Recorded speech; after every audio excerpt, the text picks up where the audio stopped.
Center, the belfry, and the belfry, it's 70 meters high, and Middle Ages and later up to 1817 the jester of the town was dropping a live cats down. And if you look on the roof there of the clock hall on the right, just behind that little spire, there you still have a gold looking small statue of the jester holding a cat in his hands.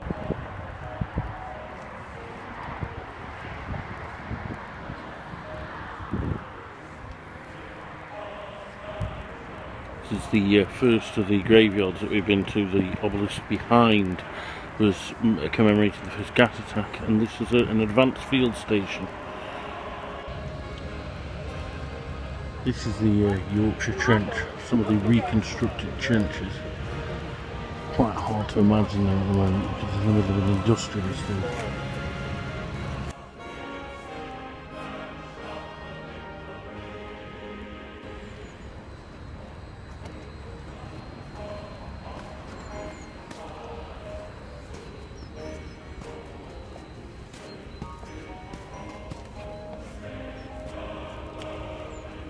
I'm now inside one of the rebuilt trenches.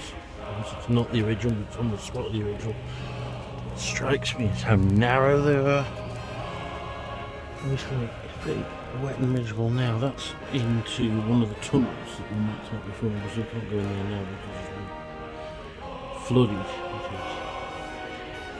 Maybe they would have had to have walked through that kind of stuff. Just narrow, they're very bendy. I think I knew about that because I've read a lot of books about it, but I think a lot of people imagine them to be straight. But you know, every corner, there could be an enemy around there. You don't know. How stressful that might be. Just around the next corner, there could be an enemy. There's real sandbags, I think. Oh no, they're just covered in. The others.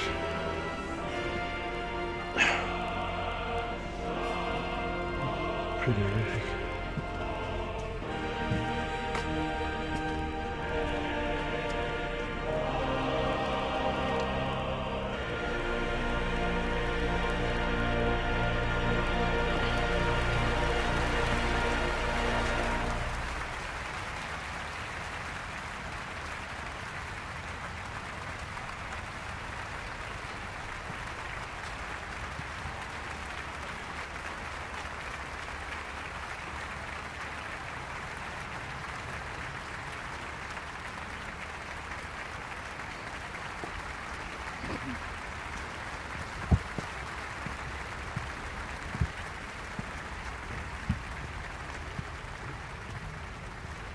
Over the top.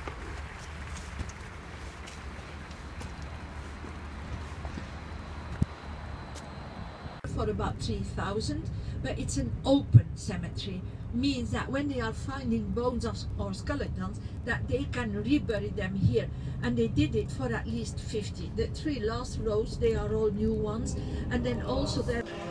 Now the German cemetery. Apparently there was 44,000 buried here. Let's have a look.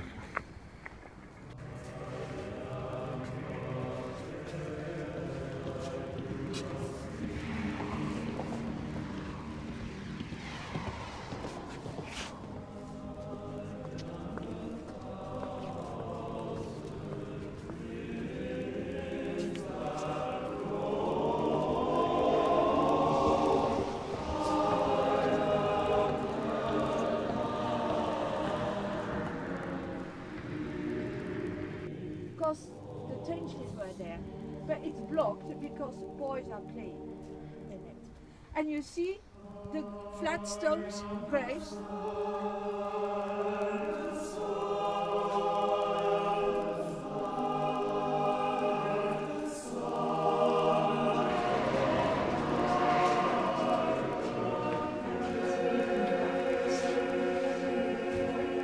40,000 men.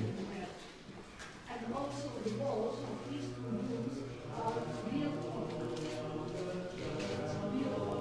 You have the map of Belgium here, and you see all these marks all over Belgium. They all represent four German sectors. Look, around Ieper.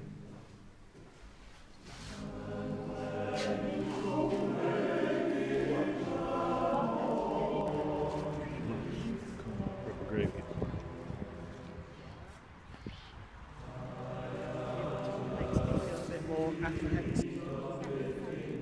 Military cemetery. There you see that it's not so regular. That was the start of the British cemetery.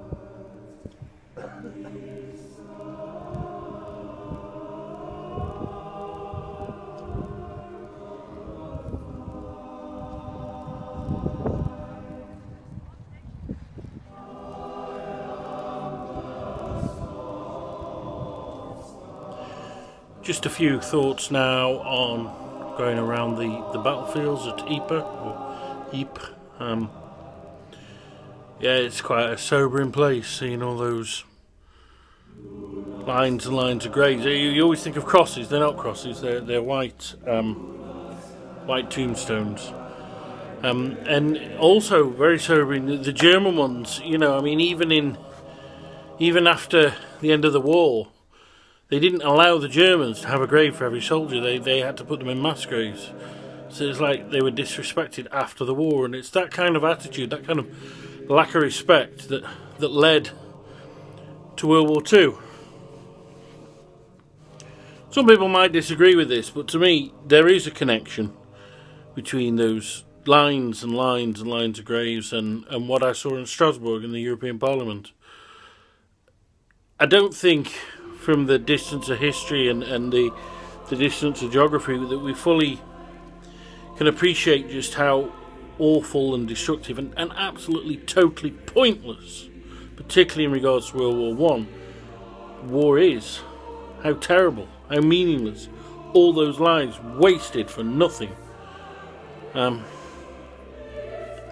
that is why I think people were so determined to build a future together where we're not at each other's throats, and I just pray that can hold. And it's weird now, because back then, you know, people like the Belgians looked to the British to help them, and now, because of our own stupidity, we've got to turn to people like the Belgians and say, please help us. Travelling Matt, thanks for listening.